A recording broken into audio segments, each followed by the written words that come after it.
केन्दुझर जिला घसीपुरा ब्लॉक बातो पंचायत बातो ग्राम रे दीर्घ दिन है पानी जल समस्या देखा देछि।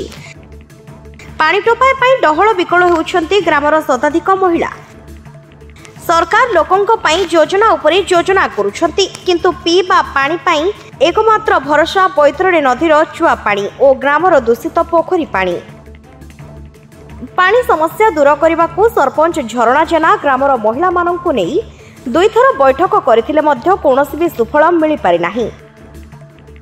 ग्रामर महिला मानकर कहवा मुताबक जो पाइप पानी छड़ा जाउछि आम घर पाखकु आसीबा पूर्वरु मोटर लगाई किछि लोक घर को पानी नहीं परिबा चाष करुछंती, फलरे आम घर पाखकु पंचायत जोगाउतबा पाइप जोगे पानी लोकंक पाखरे पहुंची पारु नाही। गुंठी साउ बातो से पानी समस्या रु आइजु आमे पानी पाउनो 2 वर्ष हला। जो भोट दिन रु पानी टिके टिके दउथिले आ भोट दिन रु हमको पानी दउनांदी। से रघुआ एति ये करछि चाकरी करछि जो टाकी रे से एमिति तार नुचानिया की तार पानी दउछि मोटर नगै दैछि उपरकू सेठी नगै दैकरी से तार पानी दउछि। आमे कहिनु पानी काई आसुनी आ कहला पानी न आसिले कोन हे गला आमे कोन दरमा देकी रखिचंती कि हमर कोन काढिबो हमर कोन ताडिबो तुमे मोर कोन करिवो ए भलिया कहूछि। पानी जाय कि आमे नई 2 किलोमीटर बाट सेमिति आमे धरिया लोक नाही काके उले आनी जे चुआ करी आनी पाउछु।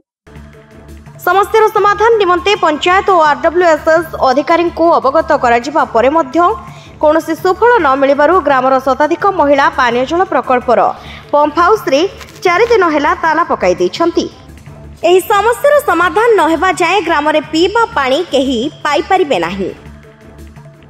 आज घसीपुरा ब्लॉक बातो पंचायत शताधिक महिला पानी जोगाई देबा पई घसीपुरा ब्लॉक आगरे पीबा पानी जोगाई देबा पई धारणा देबा सहित घसीपुरा बीडीओ को दाबीपत्र प्रदान करिसंती।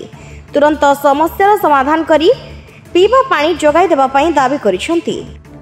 जनना कोन हेजी कोडु आसो बाटोर आसु पानी नगी हम आसु पानी नाही मोटर टांकी बसैकी से पानी खाउचंदी हम आडू पानी आसु नहीं। कहला को रघुआ कहला मोर छोड़ मोड़ फाड़ एमती बतैला।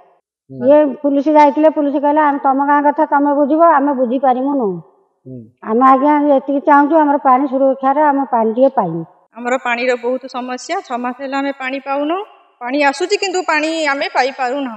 जो माने मोटर लगैचंदी से माने मोटर को नै जाउचंदी तले पानीटा कमी जाउची प्रेशर कमी जाउची हमें पानी पाई पारु जेहेतु आमे 8 दिन हेलानी हमें बहुत हैरान हेलुनी समस्त पाखरे कहिलुनी यार किछि भी गोटे फाइनल हे पारुनी किछि भी गोटे बुझावणा हे पारुनी।